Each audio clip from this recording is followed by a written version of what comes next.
beloved Boss Mike Cervera.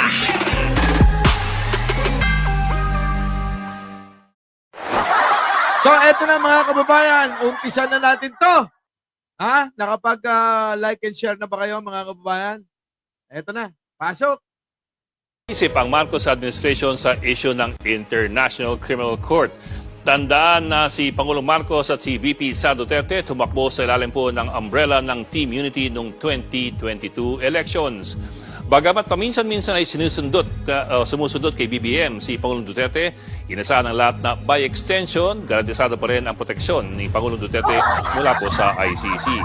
Agosto 2022, ginit ng Pangulo na walang balak ang Pilipinas na bumalik sa ICC. Wala raw dapat imbestigahan ng ICC dito sa Pilipinas dahil meron tayong sariling investigasyon. The Philippines has no intention of rejoining the ICC. Si Pangulong Bongbong Marcos din naman kasi, no? Di ba mga kababayan? Iba-iba na sinasabi. Ay, nako. Nakakatuwa rin si Pangulo, no? Yung mga estilo, hindi mo alam kung ano rin ang gusto. Tuloy. Tuloy ang investigasyon. Sinasabi naman namin, may investigasyon naman dito. At patuloy rin naman ang investigasyon. Bakit magkakaroon ng ganon? Sinigudan ito ng kanyang Justice Secretary si Boying Remulla, April 2023. Sa interview sa programang The Chiefs ng One News, may banta pa si Remulla na ide-deport ang sinumang opisyal ng ICC na magkamaling lumapag dito sa Pilipinas. Kung sakali raw, Ayan mga kababayan, pinapaalala lang yung mga nakaraan kung ano ba talaga ang posisyon ni Pangulong Bongbong at gobyerno noon. Kung bakit ngayon tila ba nagbabago na ang isip niya ngayon. At hindi lang yun, pati ang panahon. Putik yan, ha? Grabe, no? baka kasuhan pa sila ng pamahalaan ng usurpation of authority, isa pong criminal case. Tulungan ko sila para they can take the first plane out. So, umuwi na kayo. Wala kayong gagawin sa Pilipinas. Pero sunod na taon, nagkalamat na ang relasyon ng administrasyon at ang kampo ng mga Duterte. Mula kudeta sa Kongreso, tawagan ng tambaloslos hanggang sa pagtanggal ng confidential funds ng Vice Presidente. Lahat po yan bahagi ng nagbagong kulay ng politika dito sa Pilipinas. May 2023, may pahaging na ang Marcos administration sa Duterte drug war. Masyado raw itong nag-focus sa law enforcement kaysa sa rehabilitasyon. At meron daw mga pang-aabusong nangyari sa panig ng pulisya. Agosto 2023, sa programang The Chiefs ulit ng One News, binulgar ni Justice Secretary Remulla na maraming pulis na napilitan lamang sumama sa mga EJK. Nako, yan na! Parang dinadahan-dahan lang talaga, no, mga kababayan. Dinadahan-dahan. O mamaya, bigyan natin ng reaksyon buo. Hinikayat pa niya silang lumapit sa DOJ para magsalita. Nobyembre 2023, sinabi ng Pangulo na pinag-aaralan nila kung ibabalik ang Pilipinas sa ICC. Para si Pangulo, dahan-dahan talagang, no? Dahan-dahan, dinadahan-dahan. Ininot-inot naman. Ininot naman. Noong buwan din na yun, pinasa ng House Committee on Justice at ng House Committee on Human Rights ang HB 1477. Hinihikayat ng gobyerno na makipagtulungan sa ICC. Enero 2024, sinabi naman ni Secretary Remulla, hindi tutulong ang Pilipinas sa anumang investigasyon ng ICC, pero pwede silang pumunta dito sa Pilipinas. Sinabi ni Remulla, Ay, nako! Sige tuloy! 2 linggo lamang matapos murahin at tawaging bangag ni Duterte si Pangulong Marcos at magbanta ng secession sa Mindanao. Ito rin ang buwan na sunod-sunod ang mga anti-Marcos rally ng kampo ni Duterte. Pagdating po ng Agosto ng 2024, may bagong anggulo na pinalutang ang administrasyon. Hindi pa rin daw sila makikipagtulungan sa ICC, pero kung idadaan ng ICC sa Interpol ang anumang arrest warrant laban kay Pangulong Duterte, hindi raw nila ito basta-basta mahaharangan. Naku! Yan na! Ininot! Bakit may ganong paghihimay ng ICC at ng Interpol? Ginikit kasi ng Pilipinas na hindi na ito kailangang sumunod sa ICC dahil hindi na ito miyembro ng Rome Statute. Pero sa bagong pihit nito, Sinabi ng administrasyon na ibang usapin pag idaan ng ICC ang arrest warrant dito po sa Interpol. Yo. Dahil miyembro pa rin tayo ng Interpol. Yo. Tandaan po na walang police powers of arrest ang Interpol o kahit ang ICC.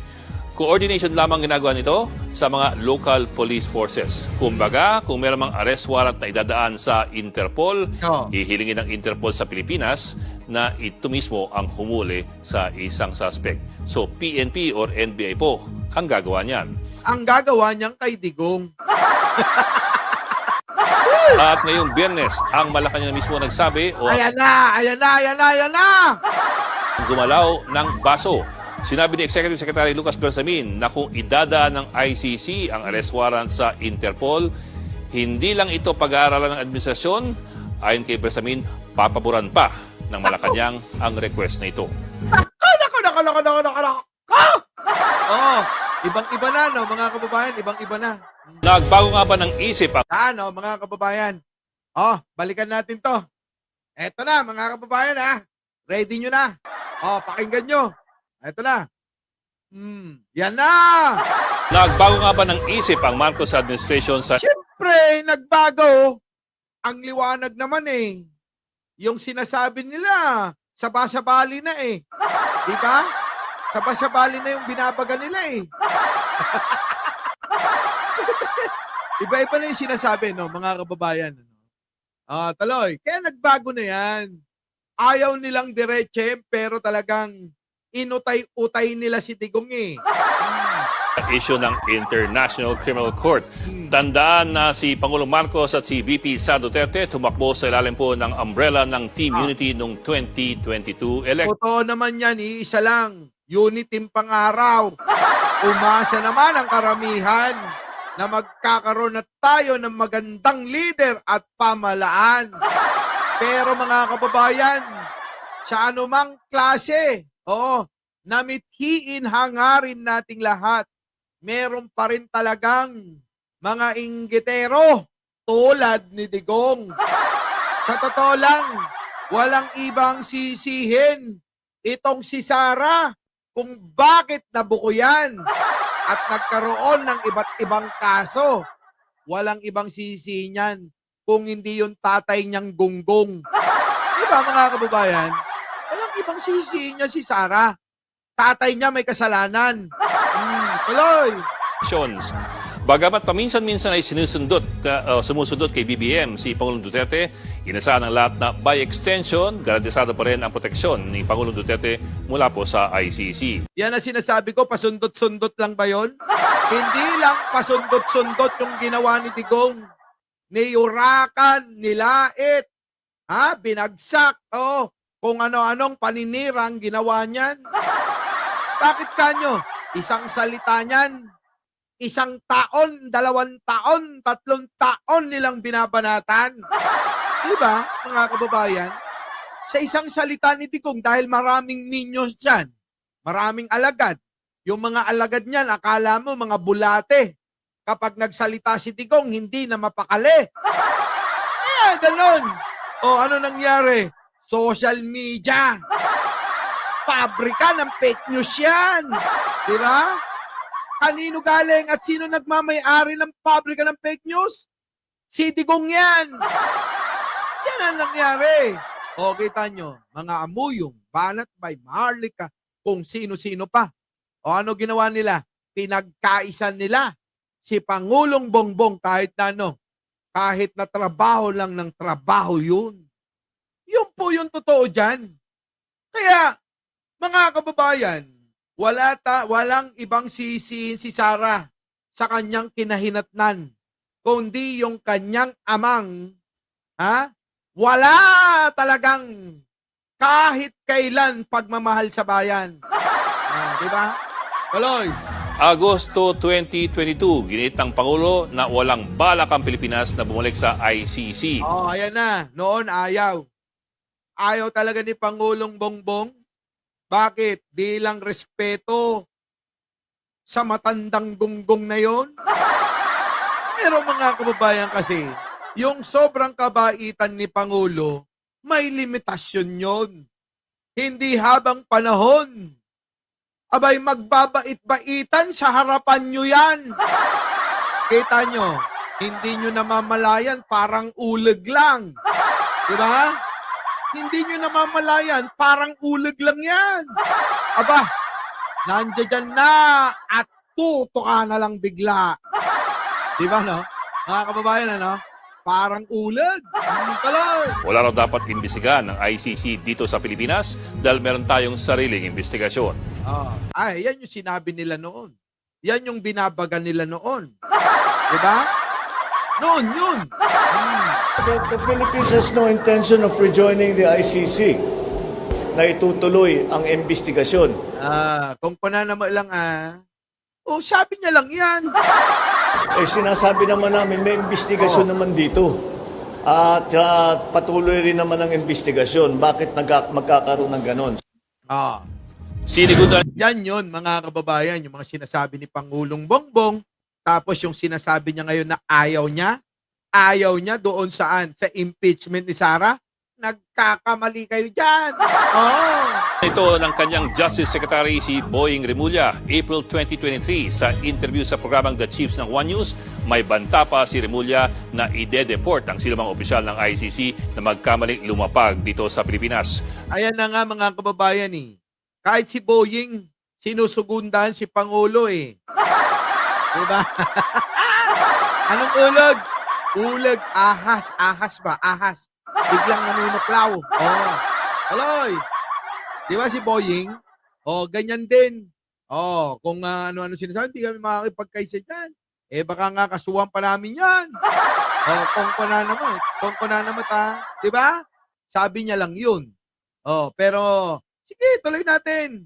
Hindi, kaya lang dahan-dahan mga kababayan, unti-unti sinasabi na, sige, malapit na kaming mainis, konti na lang, bibinggo na kayo. Parang gano'n, Parang tantos lang ng tantos ang gobyerno ni Pangulong Bongbong Marcos. Nakaisa, points. Nakadalawa na si Digong, points. Nakatatlo na sila, points. Nakaapat na. Isa na lang, bingo na. Di ba? Parang gano'n ang ginawa ni Pangulong Bongbong dito. Kanino? Siya grupo ni Digong. Kung sakali raw, baka kasuhan pa sila ng pamahalaan ng usurpation of authority, isa pong criminal case. Tulungan ko sila para they can take the first plane out. So, umuwi na kayo. Wala kayong gagawin sa Pilipinas. Kung punada mo lang sabi lang nila yan mga kabayan. Sabi lang nila yan. Pero sunod na taon, nagkalamat na ang relasyon ng Ayan na mga kababayan, eto na. Isa pa si Gloria. Na mga kababayan na nakaalyado nila. Naghangad, maging speaker siya. Para nang sa gano'n mahawakan nila ang Kongreso at ma-impeach nila si Pangulo. Ito, si Gloria masahol pa sa ahas to. Tandaan nyo ang ginawa nito kay Erap? Noong panahon ni Erap, ito rin ang nang-agaw nung panahon na yon. Diba? At dinig na dinig ko yung plano. Magkakasama tong tatlo. Si Gloria, si Erap, at si Rodriguez. Kita nyo? Tuloy. administrasyon at ang kampo ng mga Duterte.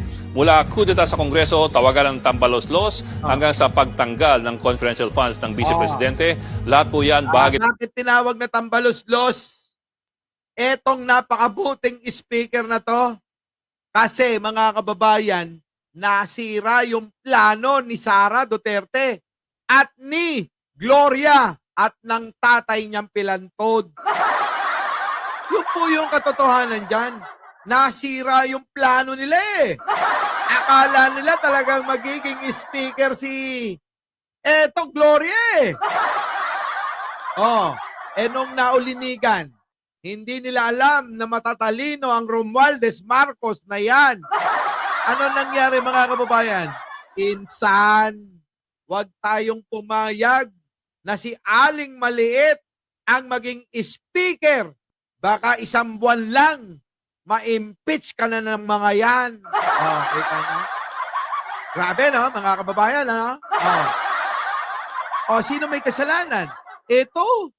Biruin mo, binira niya ng binira. Sino? Si Speaker? Wala namang ginagawa sa kanya nun. Walang ginagawa yan. Kung hindi, naagawan lang, hindi naman naagawan. Kung hindi, hindi lang na isakatuparan ng pagiging speaker ni Aling Maliit. Kaya nagalit itong si Sara, nakaalyado niyan. Ano pinagbuntungan? Si speaker, pinagtulungan. Nagets nyo mga kababayan? Kaya kung may nanguna sa away, alam nating lahat. Ang nanguna sa mga away, itong grupo nilang lahat. Di po ba? Grupo nilang lahat yan. Ang nanguna sa away. Dito, sa mga kampo ng Duterte at Marcos. Tuloy. Ng nagbagong kulay ng politika dito sa Pilipinas. May 2023, may pahaging na ang Marcos administration sa Duterte drug war. Ayan na, mga kababayan. Dito na, dito na nag-umpisan lahat. Dito na rin nag-umpisa na bumalik ako. Ay, nako! Dito na mga kababayan, umpisang nagbalik ako. Sa mga nagsasabing, kababalik ko lang. Pambihira naman yung 6 na buwan na pagpapahinga. Di ba? Masama ba yun? 6 na buwan na pagpapahinga ko? Nag-around the world ako? Putik na yan kayo talaga, Siyempre, napagod ako nun eh. Masyado itong nag-focus sa law enforcement kaysa sa rehabilitasyon. At meron daw mga pang-aabusong nangyari sa panig ng pulisya. Ayan na, pinag-anuhan ng mga kababayan. Binanatan na si Digong ng dahan-dahan. Meron na daw pang-aabuso. Saan? Sa drug war ni Digong. Doon sa drug war ni Digong. Di ba? Pasok. Agosto 2023, sa programang The Chiefs ulit ng One News, binulgar ni Justice Secretary Remulla na maraming pulis na napilitan lamang sumama sa mga EJK. Yan na, kita nyo. Dahan-dahan, Dahan-dahan nilang binibira na si Digong. Bawat bira ni Digong, abay may katapat yan. Bira, may katapat yan. At darating din sila sa dulo.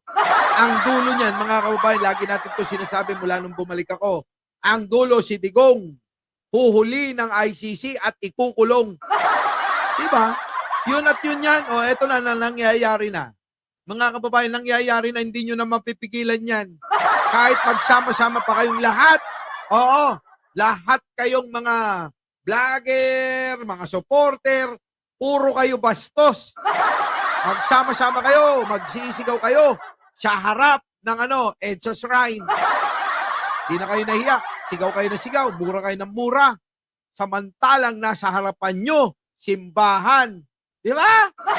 At yung malaking santo ni Mama Mary, tinitignan kayo. Sabi ni Mama Mary, kung yun nakakasipa lang, pinagsisipa na kayo. Pinuhin nyo, nandun kayo sa harapan, mura kayo ng mura. Kung hindi ba naman kayo gunggong? Tapos gusto nyo people power? Ano nangyari sa inyo?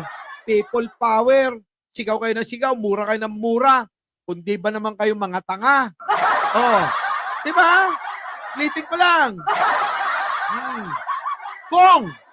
Kung, nakakasipa lang yun, sisipain kayo nun. Hinikayat pa niya silang lumapit sa DOJ para magsalita. Nobyembre 2023, sinabi ng Pangulo na pinag-aaralan nila kung ibabalik ang Pilipinas sa ICC. Nung buwan din na yun, pinasa ng House Committee on Justice at ng House Committee on Human Rights ang HB 1477. Hinikayat ng gobyerno na makipagtulungan sa ICC. Ayan na mga kababayan, pinasa na. Pinasa na yung House Bill 1477. Urging cooperation with the ICC para maging legal, para walang masabi. Si Pangulo, legalista. Tandaan nyo mga kababayan si Pangulong Bongbong Marcos, legalista pagdating sa mga bagay-bagay usapin sa pamumuno niya. Si Digong, puro illegal Illegalista naman Lahat na lang gusto shortcut. Hindi naman pwede yun. Hindi porke presidente ka, pwede mo nang gawin lahat. O, di ba? Yan ang problema sa inyo. O, ngayon nasisilipan kayo. Dami, no? Dami yung problema, no? Pasok! Enero 2024, sinabi naman ni Secretary Remulla, hindi tutulong ang Pilipinas sa anumang investigasyon ng ICC, pero pwede silang pumunta dito sa Pilipinas. Sinabi ni Remulla, 2 linggo lamang matapos murahin at tawaging bangag ni Duterte si Pangulong Marcos at magbanta ng secession sa Mindanao. Ito rin ang buwan na sunod-sunod ang mga anti-Marcos rally ng kampo ni Duterte. Diba? Anong ginawa nila? Hindi lang sa buong Pilipinas, nagkalat. Abay, nagtakye-takye din sila. Kung saan bansa. Ganyan ang problema sa mga to, mga kababayan. Walang ginawa itong mga ito kung hindi kahihiyan. Kahihiyan nating lahat. Hindi nila kahihiyan lang. Kahihiyan nating lahat. Kita nyo, mga kababayan, anong pinagagawa ni grupo ni Digong? At proud na proud yung mga mangmang na yon. Ano?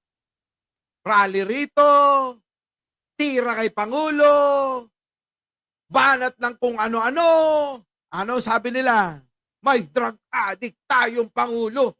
Kininayo. Diba? Sabing ganon? Anong di pinagchismisan? Yung mga amuyong anong ginawa?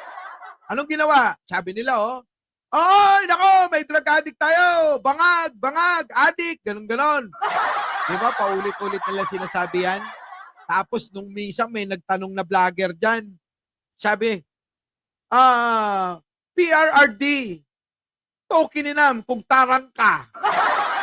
PRRD, paano nyo po nasabi na addict po ang Pangulo? Ay, wala ako sinabing ganyan. Matanda na ako, maawa ka naman sa akin. Papatayin ako ni Marcos pag sinabi ko yan. Diba, mga kababayan? Pero anong ginawa? Tinuloy-tuloy pa rin ng mga mangmang. Yung alin? Pagsasabi na bangag, adik, si Pangulong Bongbong Marcos. Diba? Yan ang sinasabi ko.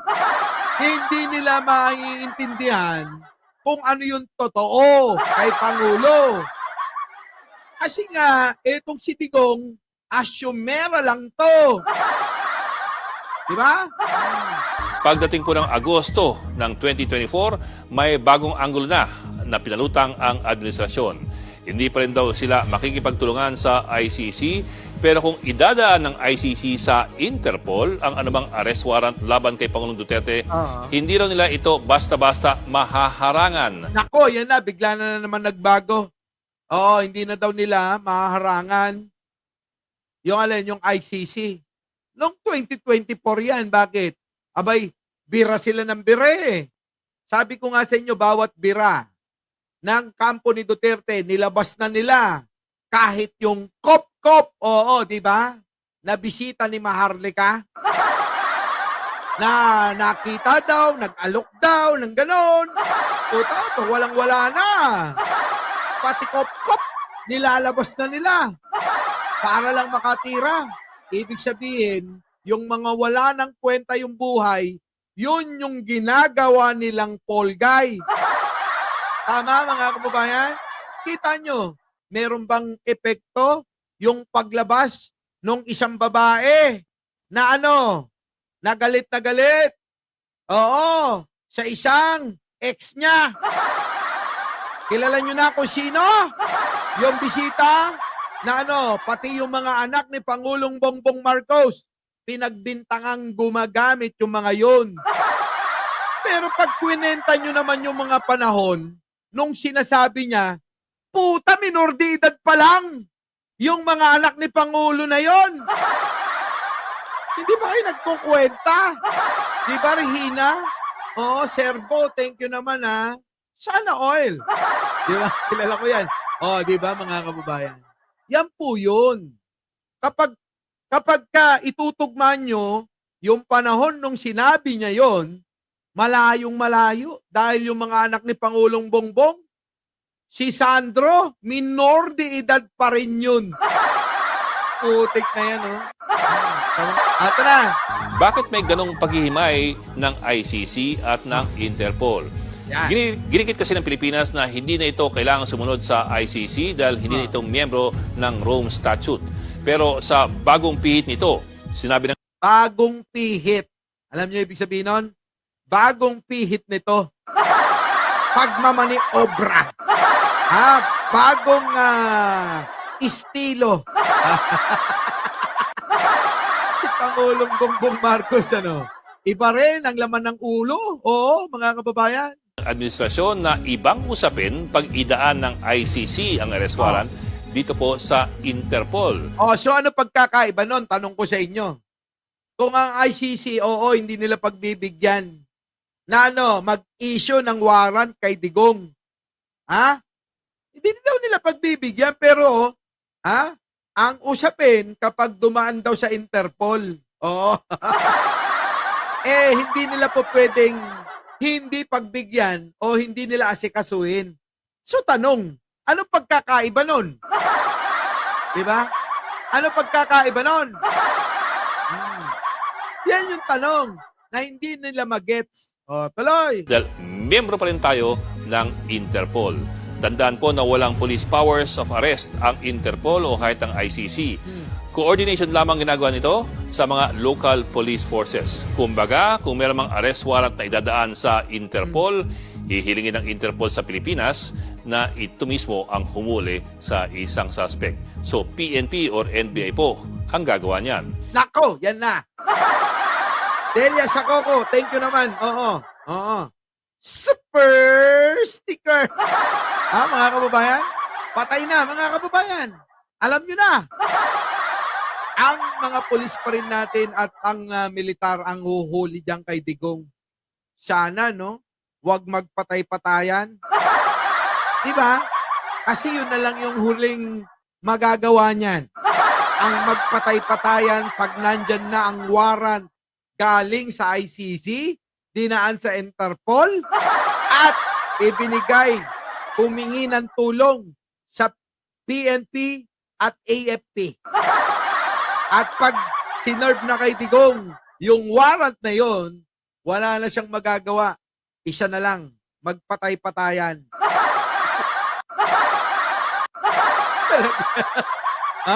Eto na, mga kababayan. At ngayong Biyernes, ang Malacanang mismo nagsabi o ang Ayan na, eto na yung pinaka-pinale. Eto na yung pinaka-pinale, mga kababayan, pakinggan ninyo. gumalaw ng baso. Sinabi ni Executive Secretary Lucas Bersamin na kung idadaan ng ICC ang arrest warrant sa Interpol, hindi lang ito pag-aaralan ng administrasyon. Ayon kay Bersamin, Teka muna, bakit may pag-aaralan? Nakala ko ba tapos ng pag-aralan yan? Noong 2022, sabi ni Pangulo, wala daw siyang pakialam. Hindi daw siya makikipag-ugnayan. Bakit ngayon meron ng salitang pag-aaralan? Ibig bang sabihin yung pag-aaralan, papunta na yan sa pakikipagtulungan? Nalilito na yung mga Duterte. Yung mga DDS nagmumukha ng tanga. Si Pangulo yung nasa isip niya, hindi na nila mabasa. Diba? Bakit? Bakit nakikipag, ano sabi? Bakit pag-aaralan? Hindi nyo pa biglain isang bagsakan.